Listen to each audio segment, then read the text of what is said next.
ಬೆಳಗಾವಿಯಲ್ಲಿ ಅನ್ಯ ಧರ್ಮಕ್ಕೆ ಅಪಮಾನ ಪ್ರಕರಣಕ್ಕೆ ಸಂಬಂಧಪಟ್ಟಂತೆ ಬೆಳಗಾವಿ ಜಿಲ್ಲಾದ್ಯಂತ ಈಗ ಆಕ್ರೋಶ ಭುಗಿಲೆದ್ದಿದೆ. ಮುಸ್ಲಿಂ ಸಮುದಾಯದಿಂದ ಬೃಹತ್ ಪ್ರತಿಭಟನೆಯಾಗಿದೆ. ಆರೋಪಿಗಳ ಬಂಧನಕ್ಕೆ ಆಗ್ರಹಿಸಿ ಪ್ರತಿಭಟನೆಯನ್ನ ಮಾಡಲಾಗ್ತಿದೆ.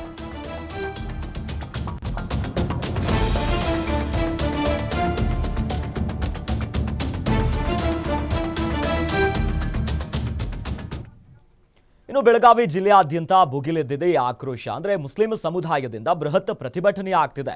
ಆರೋಪಿಗಳ ಬಂಧನಕ್ಕೆ ಆಗ್ರಹಿಸಿ ಪ್ರತಿಭಟನೆ ಮಾಡ್ತಿದ್ದಾರೆ.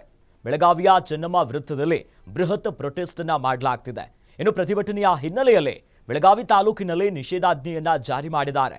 ಚೆನ್ನಮ್ಮ ವೃತ್ತದಲ್ಲಿ ನಿಷೇಧಾಜ್ಞೆಯನ್ನ ಜಾರಿ ಮಾಡಿ ಜೊತೆಯಲ್ಲಿ ಬ್ಯಾನರ್ ಅಳವಡಿಕೆಗೆ ಈಗಾಗಲೇ ಮಾಡಿದ್ದಾರೆ. ಇವೆಲ್ಲವೂ ಕೂಡ ಕ್ರಮ ತೆಗೆದುಕೊಳ್ತಿದ್ದಾರೆ. ಮುಂಜಾಗ್ರತಾ ಕ್ರಮವಾಗಿ ಬಿಗಿ ಪೊಲೀಸ್ ಭದ್ರತೆಯನ್ನ ನಿಯೋಜನೆ ಮಾಡಲಾಗಿದೆ. ಈ ನಿಟ್ಟಿನಲ್ಲಿ ಸದ್ಯ ದೊಡ್ಡ ಮಟ್ಟದ ಪ್ರೊಟೆಸ್ಟ್ ಆಗ್ತಿದೆ. ಹೀಗಾಗಿನೇ ಯಾವುದೇ ರೀತಿಯಾದಂಥ ಅಹಿತಕರ ಘಟನೆಗಳು ಆಗಬಾರ್ದೆನ್ನುವಂಥ ನಿಟ್ಟಿನಲ್ಲೇ ಚೆನ್ನಮ್ಮ ವೃತ್ತದಲ್ಲಿ ನಿಷೇಧಾಜ್ಞೆಯನ್ನ ಜಾರಿ ಮಾಡಿದ್ದಾರೆ. ಹೀಗಾಗಿ ಬೆಳಗಾವಿಯಲ್ಲಿ ಅನ್ಯ ಧರ್ಮಕ್ಕೆ ಅಪಮಾನ ಆಗಿರುವಂಥ ಪ್ರಕರಣಕ್ಕೆ ಸಂಬಂಧಪಟ್ಟಂತೆ ದೊಡ್ಡ ಮಟ್ಟದ ಪ್ರತಿಭಟನೆ ಸಾಗ್ತಾ ಇದೆ.